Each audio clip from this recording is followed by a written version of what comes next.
Throughout the islands of the South Pacific, including here in New Zealand, with its beauty, climate, culture and people, life here is known for its more relaxed pace.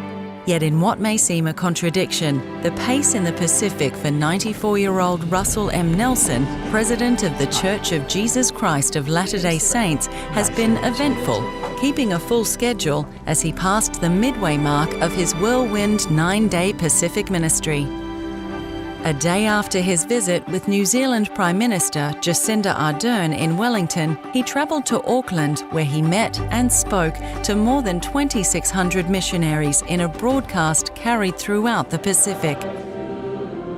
My assignment by the Scriptures is to cry repentance wherever I go, because every day one can become a little bit more like Jesus wants us to become. It's a lifetime project. What a great blessing to have restored on the earth His church, called by His name, the Church of Jesus Christ of Latter-day Saints. We're grateful to bear that name on our badges, our Savior's name at the center. Elder Garrett W. Gong, an apostle of the church, and his wife Susan are travelling with President Nelson and his wife Wendy. Travel safely. With a gathering of national and local Muslim leaders, President Nelson offered his deepest condolences and support following the terrorist attack at 2 mosques in Christchurch, New Zealand in March. May God continue to bless the families and individuals impacted by the events of March 15th. And may He bring us even closer together as neighbors and friends as we seek to worship and live in peace. I want to get your name so I can pray for you. Yes, my name is Ahmed.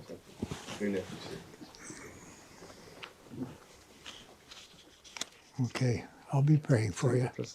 Thank you very much. Thank you. He walked the grounds adjacent to the Missionary Training Centre, where he shared with church media an announcement he would make later in the day.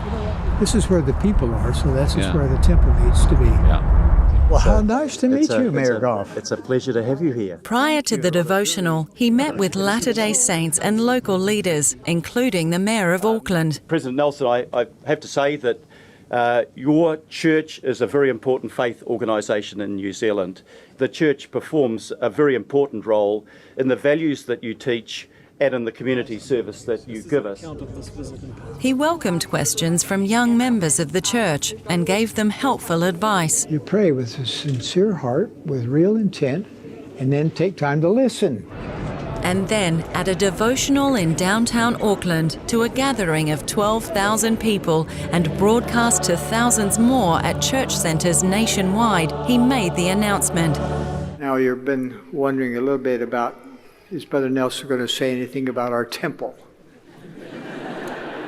Today I'm pleased to announce that the new temple will be built in Auckland on Redoubt Road.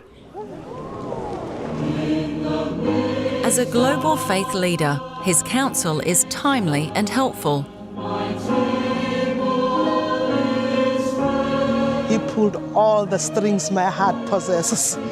He spoke to me as a mother, he spoke to me as a very faithful saint, and he spoke to me as a daughter of God.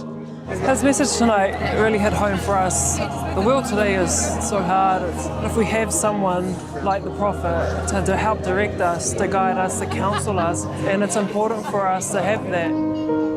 I bless you that you'll have safety and success in your lives, that your homes will be sanctuaries of reverence and love, of prayer, so that your children and your families will be higher and holier than they've ever been before.